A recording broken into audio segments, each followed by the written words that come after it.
I'm Everton de Oliveira from the Groundwater Project, and I have the pleasure to talk to Zoran Stevanovic. He was the first Serbian to reach our website. Welcome, Zoran. Thank you very much for trusting our project. Thank you, Mr. De Oliveira. Thank you very much for inviting me to join you in this interview. Please, you may call me Everton. Less formalities, please. So tell me a little bit about yourself and about the groundwater in Serbia, please. Yeah, of course. So I am professor at the Belgrade University, which is the largest in Serbia, and it was also largest in the former Yugoslavia before the country collapsed some 20 years ago. So I'm teaching hydrogeology, and we have a large department in hydrogeology, one of the largest in Southeastern Europe, even, because it is department where the students is enrolled from the first year of the study to the hydrogeology direction. Oh, really? Yeah, so we have also about 8 professors at the moment that's really good. in our department. And we have a specialized courses in hydrogeology, which starting from almost from the second year of the study. So I'm close to ending my career because I'm already there for, I think, 38 years.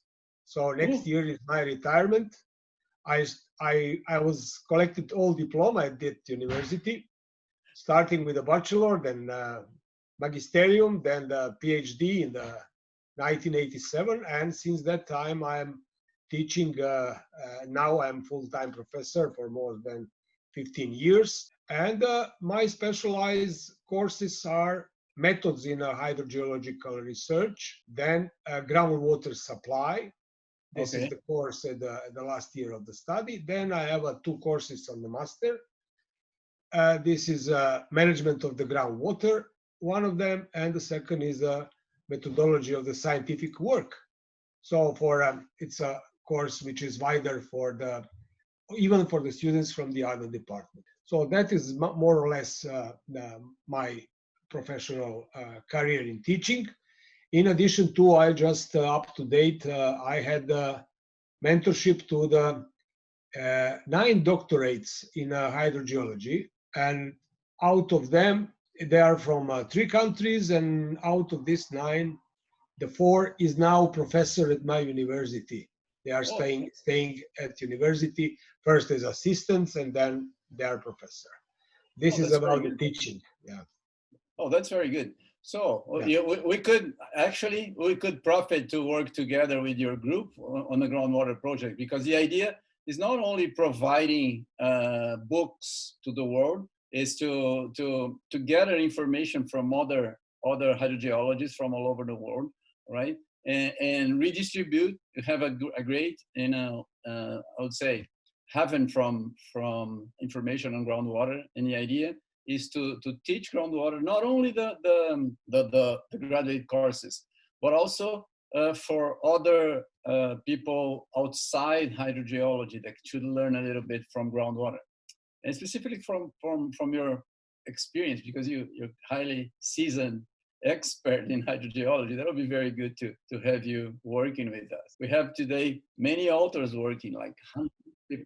Yeah, I hope we will contribute more to this project, and this is another topic, but just maybe a few more information on my view on hydrogeology and generally how to combine the teaching and the practical work. This is, from my point of view, very important. And I had such a I was a very good experience in a practical project, not only teaching ex cathedra, but to be involved in many of such projects worldwide. For instance, in the last more than 20 years, I worked for the UN organizations. Oh, that's very good. In the third world. Also, I've been in a country like Iraq, Somalia, these hot spots, and hydrogeologically very interesting countries, but we were there to support the local population, to provide a humanitarian water for the groundwater for humanitarian purposes. And so that was also part of my career, which I also found that is very important to combine these 2 things, not only to teach and just to provide the lecturing and so at cathedra, but also to try to involve as much as more young people to the field and to the international projects as well to collect this kind of the experience, which is essential for their further development and improvement. Oh, that's very good. That's very good. That's very much in tune with what we're doing, because our idea is exactly not only having the theory, but the practice as well, that we can have people learning and using groundwater better. So our idea, is very much in tune with what you're doing. That's very good. Exactly what I found in the groundwater project, that this is very important task to spreading knowledge and to as much as more inform the others about water managers as well, how we are doing, why we are doing as that, and in order to somehow promote our science, because day by day we have a shortage of water in many parts of the world, which it will likely to continue. And along with the climate changes, we have to try to spreading knowledge as much as more. So this is also what I found. This groundwater project is very important. Oh, yes. Thank you very much. So could you tell me a little bit about the groundwater in Serbia? Yeah, absolutely. So in Serbia, we are like in the other country of former Yugoslavia. We, after the Second World War, in the middle of the 20th centuries, we tried to develop as much as more groundwater project, which was a very good idea. And in certain moments we have, for instance, in Serbia, Croatia, Bosnia and Herzegovina, Montenegro, Slovenia, in all these countries, more than 90% of the tapping the groundwater for the potable water supply. Okay. It is due to the rich aquifer system we have in the country. For instance, the southern part of this former Yugoslavia is the Dinaric system, which is mostly consists of the karstic, very rich karstic aquifer, and we call this Dinaric karst as a classical karst. In fact, where this karstology science was born. In fact, due to luckily our compatriot from Serbia, Jovan Cvic, who was first that got a PhD in karstology in Vienna, end of 19th century. So we have this karstic aquifer, and we have very rich alluvial funds and the aquifer system, where, for instance, the three capital city of three countries nowadays, this is Slovenia, Croatia, and Serbia, are tapping all in the granular aquifer from the Sava River alluvium. So at the moment, for instance, this tendency to increase a little bit surface water use, which is imposed by the hydrotechnicians, water technologies, and so, this is global problem everywhere. And due to this pressure, in fact, and they call it insecure groundwater sources, we are slightly decline our use. And for instance, now in Serbia, we are about 70 to 75% of population are supplying by the groundwater from the aquifer system. The rest are water from the reservoirs, and this is tendency, I suppose now is more or less stabilized, and in the future we will stay on this proportion probably. It is amazing how surface water could be, more protected than groundwater, right? Because our resource is hidden, so many people are just far from the eyes. So we are just in exclusive position to know how to deal with, but many others they don't know. So this is why they push it as much as possible. Exactly. This is a problem for hydrogeologists all over the world. Our ideas on the groundwater project is actually bringing this problem, to the population in general, so we know more about the benefits of using groundwater properly. So it'd be very good to team up with you. You have 8 hydrogeologists in your department. That's big. That's right. That's very big. That's very big. That's correct. Yeah. The only place that I've seen that was Waterloo when I took my PhD there. Canada, yeah? Ah, you were there. Okay. Yes. The famous mud flow. So they are famous by this. We are famous by the karst. Exactly. Yes. Yeah. For instance, my specialization is exactly the karst. We traditionally keeping this, let's say, position to be more involved in the karstic project. For instance, several dams and reservoirs were built in the karst just in the middle of the 20th century. And for the first time ever, they've been completed successfully, despite they are very porous and some leakage of the reservoir are present elsewhere in the world. But in our region, due to this good hydrogeological investigation prior construction, we successfully completed several projects. The karst is, as I said, is one of the major topic we are dealing in our daily practice. Just so you know, the software mud flow, the famous one, was created by a Brazilian. Nilson Giger is Brazilian. Yeah, bravo. He was at Waterloo as well. We studied together there. So we don't have much time here, but I would like to ask you, how did you get to know the Groundwater project? Yeah, honestly, first of all, we know very well for the famous book of Groundwater written by Cherry and Vries. So it's one of the, bestseller in hydrogeology. For similar to one we are in karst have Derek Ford and Paul Williams with karst hydrogeology and geomorphology. So this book is really providing great experience. So I'm also involved in a work of the Karst Commission of IIH. At the moment, I'm co-chair for the Europe and for Africa. Previously, I was just in position for 2 years almost to lead this group. And we arrived. The invitation from John Cherry arrived that we will be maybe involved more in a preparation of the book. Due to some delay, due to some inconsistencies in our communication with the other guys who are also invited to contribute to the book, we delivered this to the Eva Kuniansky from USA, and she prepared probably first draft, which I don't see yet, but in fact, we are also willing to contribute to maybe to some chapters and to some part of maybe the karst chapter to add some things and to try to improve or to provide some of the know-how from our past experience in the book. So I could say that we will be glad to contribute if will be some opportunity that we are going to discuss with John Cherry in the future. Oh, that's very good. This is the point. Secondly, it was great pleasure in Malaga last year during the Congress of IIH when John Cherry presented the whole concept and idea, and we are very glad that we have such opportunity through web and through this open access to promote as much as more our work. So, as you know, many of us have a book or wrote a book about. So here is let's say my masterpiece, for instance, about the karst. Oh, that's very good.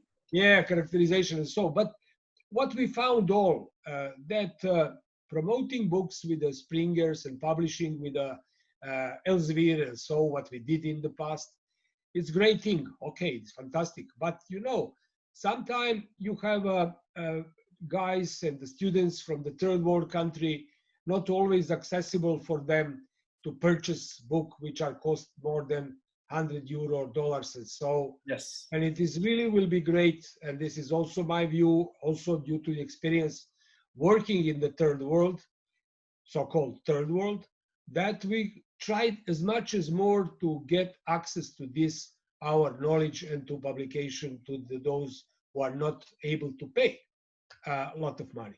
So this is somehow, I'm voting for this kind of the democratization of the science and to trying to as much as more involve those who are maybe I cannot say, I don't want to say poor and so, but from the low income country. Well, it happens. We would have this year, the IIH Congress will be in Brazil. I'm the president of the association and I'm the president of the Congress here. Oh. And we had to postpone to next year due to the pandemic, right? Yeah, but let me just ask you: did you already make this decision to postpone? Because I remember the decision. Well, it took us a while to decide because we depended on the IIH board to help us. Yeah. Well, the decision, the decision for us was taken long ago. But to agree on IIH took us much longer, right? But yes, it's going to be August next year, so we'll share the Congress with the Belgian guys. You will share. Exactly. Well, that's the way to go. Let's hope this will take place. So I will be glad to join your Congress, absolutely. So I'm voting for it. You'll be very welcome. We'll have actually, but you were mentioning about the price of the books.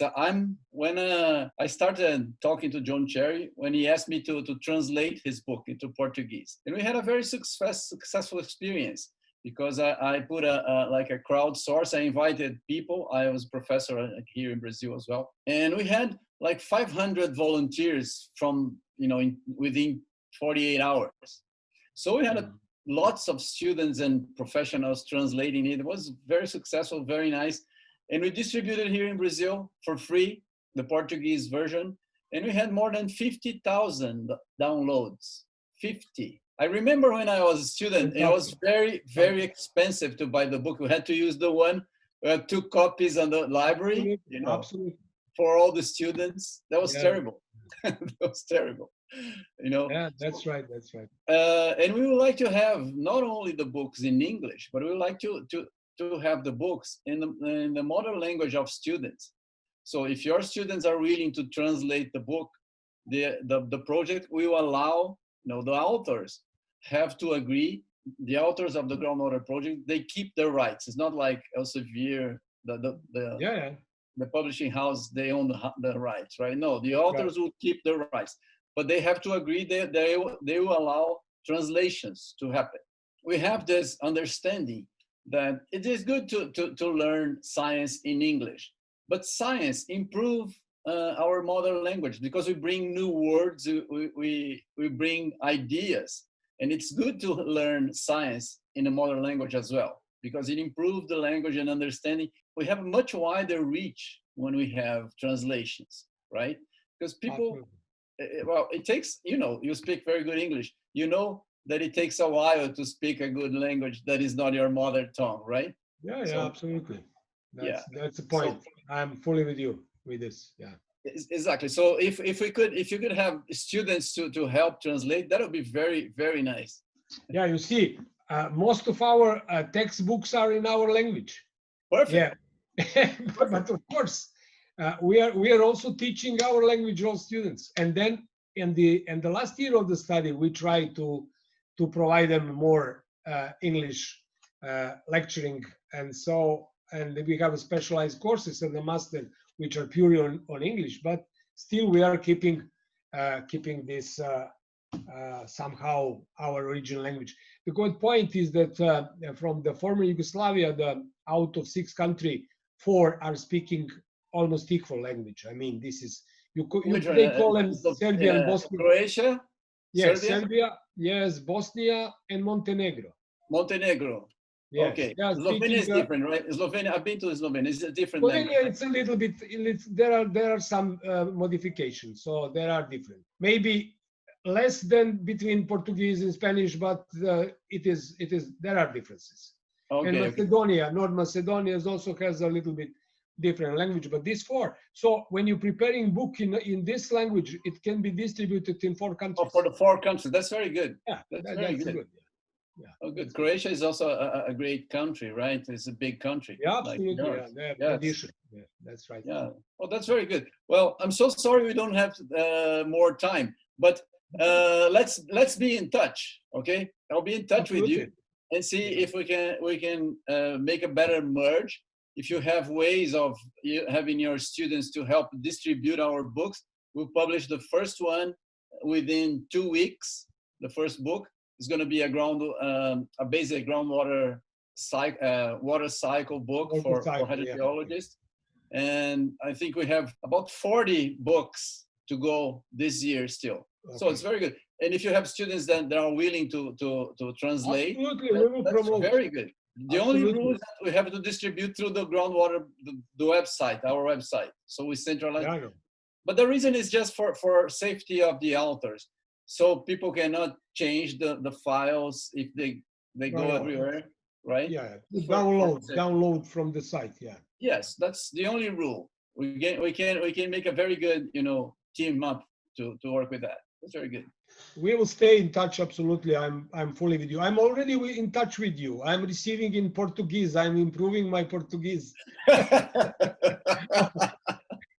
will try to learn more. Thank you very much, Zoran. It was very nice talking to you, and we'll be in touch. All right. Thank you very much. Bye. See you. Bye. Bye-bye.